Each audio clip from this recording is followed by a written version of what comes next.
లో పూజలు చేసి ప్రచారం ప్రారంభించిన బొత్స ఝాన్సీ, వాసుపల్లి, విశాఖపట్నం. నీలిమాంబ అమ్మవారి ఆశీస్సులతో ముఖ్యమంత్రి జగన్మోహన్ రెడ్డి మరోసారి విశాఖలో ప్రమాణస్వీకారం చేస్తారని విశాఖ పార్లమెంట్ అభ్యర్థి బొత్స ఝాన్సీ, ఎమ్మెల్యే అభ్యర్థి వాసుపల్లి గణేష్ కుమార్ అన్నారు. 36వ వార్డులో కార్పొరేటర్ మేరీ జోన్స్, మాసిపోగురాజు ఆధ్వర్యంలో వాసుపల్లి ఎన్నికల ప్రచారం పూర్ణ మార్కెట్ నుండి ప్రారంభమైంది. నగర మేయర్ గొలగాని హరి వెంకట కుమారి, వైసీపీ నగర అధ్యక్షుడు కోలా గురువులతో పాటు తదితర ముఖ్య నాయకులు వారితో పాటు కదిలారు. పూర్ణ మార్కెట్ జంక్షన్ నుండి ఏవిఎన్ కాలేజీ వద్ద భారీ గజమాలతో స్వాగతం పలికారు. వయా ఏవిఎన్ కాలేజీ రోడ్డు చిన్నరెల్లి వీధి, రెల్లి వీధి వరకు భారీగా కదలి వచ్చిన జనసంద్రంతో ప్రచార ర్యాలీ సాగింది. ఉత్సాహంగా ఉరికెలు వేస్తూ సాగిన యువత, వివిధ సాంస్కృతిక కార్యక్రమాలు, అంబేద్కర్ వేషధారణలో ప్రదర్శన ప్రత్యేక ఆకర్షణగా నిలిచాయి. ఈ సందర్భంగా బొత్స ఝాన్సీ మాట్లాడుతూ జగనన్న రావాలి, మా కుటుంబాలు మళ్లీ సంతోషంగా సాగాలి అంటూ ప్రజల నీరాజనాలు పలుకుతున్నారన్నారు. జగనన్న వస్తే ఐటీ పూర్తిగా అభివృద్ధి, పోర్టు సిటీని స్మార్ట్ సిటీగా చేసి విశాఖను పరిపాలన రాజధానిగా మారుస్తారన్నారు.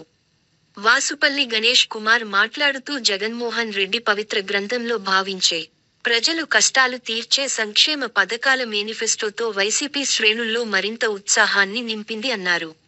దక్షిణంలోనే కాకుండా 7 నియోజకవర్గాల్లో బొత్స ఝాన్సీ గెలుపుతో పాటు విశాఖ వైసీపీ కైవసం కాబోతుందని జోష్యం చెప్పారు. అంజుమాన్ మసీదులో వాసుపల్లి నమాజ్ అనంతరం ముస్లిం పెద్దలు ఆయనకి అల్లా రక్ష కట్టి ఆశీర్వచనాలు అందించారు. ఈ కార్యక్రమంలో వైసీపీ నాయకులు గంపల గిరిధర్, రామానంద, డాక్టర్ జహీర్ అహ్మద్, రెల్లి కార్పొరేషన్ రాష్ట్ర చైర్మన్ వడ్డాది మధుసూదన్ రావు, రాష్ట్ర మైనార్టీ సెల్ కార్యదర్శి కాజావల్లి, వార్డు నాయకులు కంటిముచ్చు సాగర్ తదితరులు పాల్గొన్నారు. ఉచితంగా వైద్యం చేయించి పంపించాలనే విధానంలో ఆరోగ్యశ్రీ పెట్టడం జరిగింది. దానిలో భాగంగా 25 లక్షల రూపాయలకి ఆరోగ్యశ్రీ పథకాన్ని పెంచడం జరిగింది. వైద్య రంగంలో ఈసరికే జగన్మోహన్ రెడ్డి గారు 17 మెడికల్ కాలేజీలు ఈ రాష్ట్రానికి మంజూరు చేయడం జరిగింది. అందులో 12 మెడికల్ కాలేజీలు ఆల్రెడీ నిర్మాణం అవుతున్నాయి. నిర్మాణం పూర్తి దశలో వచ్చాయి. వాటిని అప్పచెప్పడంతో పాటు కొత్తగా ఇంకో 5 మెడికల్ కాలేజీలు కూడా నిర్మాణం చేసి రాష్ట్ర ప్రజానీకానికి అందించడంతో పాటు ఈ మెడికల్ కాలేజీలు రావడం వల్ల 2550 ఎంబీబీఎస్ సీట్లు అదనంగా మన పిల్లలకి సీట్లు పొందే అవకాశం ఉంది. అదేవిధంగా పీజీ సంబంధించి 2737 పీజీ సీట్లు నిన్న మన గౌరవ ముఖ్యమంత్రి రాష్ట్ర పేద ప్రజల ఆశాజ్యోతి, పేదల పెన్నిధి వైఎస్ జగన్మోహన్ రెడ్డి గారు 2019లో ఇచ్చిన మేనిఫెస్టో ప్రకారంగా 99% కార్యక్రమాలను నెరవేర్చుకొని ఒక హీరోలాగా మళ్ళీ నేను చెప్పిన ప్రతి మాట నిలబెట్టుకున్నాం. మరొక పర్యాయం మీ అందరి చలన దీవులతో వైఎస్ఆర్ కాంగ్రెస్ పార్టీ అవకాశం ఇస్తే 2024లో మళ్ళీ మా ప్రభుత్వం వచ్చేటప్పుడు మీ 15,000 చొప్పున 60,000 రూపాయలు, 4 విడతలుగా 60,000 రూపాయలు అందిస్తామని చెప్పడం జరిగింది.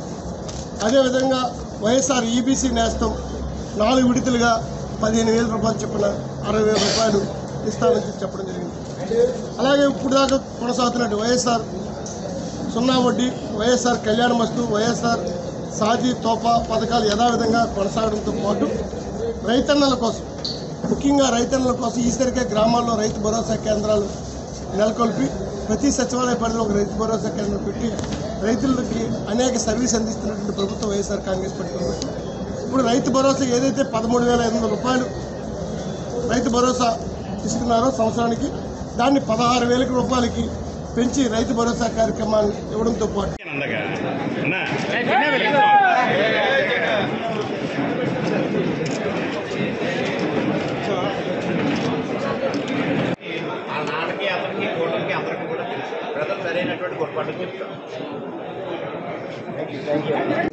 రానున్న ఎన్నికల్లో జగన్మోహన్ రెడ్డి గారిని మరొక్కసారి ఆశీర్వదించి ఫ్యాన్ గుర్తుకి 2 ఓట్లు వేసి జగన్మోహన్ రెడ్డి గారు నిలబెట్టిన ఎమ్మెల్యే మరియు ఎంపీ అభ్యర్థుల్ని గెలిపిస్తారని కోరుకుంటున్నాను. వైఎస్ఆర్ కాంగ్రెస్ పార్టీ మేనిఫెస్టో 2024 మేనిఫెస్టోని మీ ముందుంచడం జరిగింది.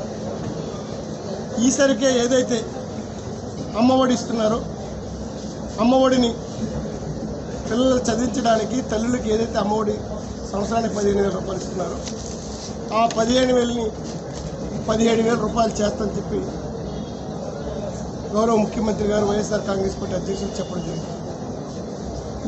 అదేవిధంగా చేయూత కార్యక్రమం ఇప్పటివరకు ఏదైతే 4 విడతలుగా 75,000 ఇచ్చారో 18,750 రూపాయలు చెప్పిన మరొక 4 విడతలుగా రాబోయే ప్రభుత్వంలో వైఎస్ఆర్ కాంగ్రెస్ పార్టీ ప్రభుత్వంలో జగన్మోహన్ రెడ్డి నాయకత్వంలో మరొక 75,000 రూపాయలు 4 విడతలుగా అందిస్తామని చెప్పడం జరిగింది.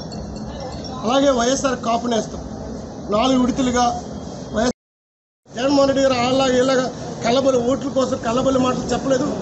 చేయగలిగిందే చెప్తున్నారు, చెప్పింది చేస్తున్నారు. ఖచ్చితంగా ఈ మేనిఫెస్టోని ప్రజలందరూ హర్షిస్తున్నారు. జగన్మోహన్ రెడ్డి గారు మళ్ళీ ముఖ్యమంత్రి కావాలి, ఈ పథకాలన్నీ కొనసాగాలి, ఇంకా మెరుగైన పరిపాలన మాకు అందించాలి, ఈ రాష్ట్రం అభివృద్ధి పదంలో నడవాలంటే జగన్మోహన్ రెడ్డి గారు ముఖ్యమంత్రికి కావాలని ఆశతో ప్రజలందరూ ఉన్నారు. కాబట్టి ఈ మేనిఫెస్టో వల్ల ఖచ్చితంగా ప్రజల్లో ఇంకా సానుకూల పవనాలు ఇంకా పెరిగి ఇప్పటికే ఉన్నటువంటి సానుకూల పవనాలు ఇంకా పెరిగి మా అభ్యర్థి అందరూ కూడా భారీ మెజార్టీతో గెలవబోతుందని చెప్పి మీ ద్వారా తెలియజేస్తూ సెలవు తీసుకుంటారు. మేనిఫెస్టో అన్ని వర్గాల ప్రజల్ని ఎంతో ఆకట్టుకుందని ఇప్పటికే తన సుదీర్ఘ పాదయాత్రలో గడిచిన 5 సంవత్సరాల్లో ఏదైతే నవరత్నాల కార్యక్రమం ద్వారా హామీలన్నిటినీ కూడా నెరవేర్చినటువంటి ప్రభుత్వం వైఎస్ జగన్మోహన్ రెడ్డి గారి ప్రభుత్వం. మరి నవరత్నాలకి నాయకులకి ఎలక్ట్రానిక్ మరియు ప్రింట్ మీడియా సోదరులందరికీ ధన్యవాదాలు. ఏదో విధంగా ప్రజలను మభ్యపెట్టి కన్ఫ్యూజ్ చేసి కొన్ని నోట్లు స్ప్లిట్ చేద్దామనేటువంటి భావంతో అది వేయడం జరిగింది. స్క్రూటనీలో అది రిజెక్ట్ చేశారు ఆఫీసర్లు. అవి వేసిన అప్లికేషన్ వేసే ముందైనా చూసుకోవాలి. అసలు ఎవరైతే అప్లికెంట్ ఉన్నారో అతనికి ఏజ్ కానీ ఇవన్నీ క్వాలిఫికేషన్ ఉన్నాయి ఇవేమీ చూడకుండా ఏదోలో వేస్తే వాళ్ళు ఏ విధంగానైతే వాళ్ళ పరిపాలన ముందు కొనసాగేదో ఆ విధంగా నడుస్తుంది అనుకొని వేశారు. అది ఇప్పుడు అధికారులు స్క్రూటనీ మా వైపు నుంచి మా పెద్దలందరూ కూడా ఆ అప్లికేషన్ గమనించి దాన్ని స్క్రూటనీలో రిజెక్ట్ చేశారు. ఇలాంటి చిల్లరి వేషాలు కానీ ఇలాంటి చిల్లర పనులు కానీ చేస్తే ప్రజలు హర్షించరు. కాబట్టి అనకాపల్లిలో రాజకీయ వాతావరణం అనకాపల్లి చరిత్రలో ఏ విధమైన సానుకూల అంటే ప్రశాంతమైన వాతావరణం ఉందో ఆ వాతావరణంలో వెళ్తుంటే బాగుంటుంది. ఇంగ్లీష్ మీడియం డిజిటల్ బోధన వీటి కోసం వేలాది కోట్ల రూపాయలని ప్రభుత్వం కేటాయించి భవిష్యత్ తరాలు ఏదైతే విద్య ద్వారానే వికాసమని విద్య ద్వారానే తమ కాళ్ళ మీద తాము నిలబడి వాళ్ళు స్వయం శక్తితో ఎదిగినప్పుడు మాత్రమే ప్రతి కుటుంబం కూడా పేదరికం నుంచి నిర్మూలన అవుతుందని భావించిన ముఖ్యమంత్రి గారు మరి ఈ కార్యక్రమాలన్నీ కొనసాగిస్తూ మరి ముఖ్యంగా అమ్మఒడి అనే పథకం ద్వారా అందించే 15,000 రూపాయలని 17,000 రూపాయలకి పెంచటం, తద్వారా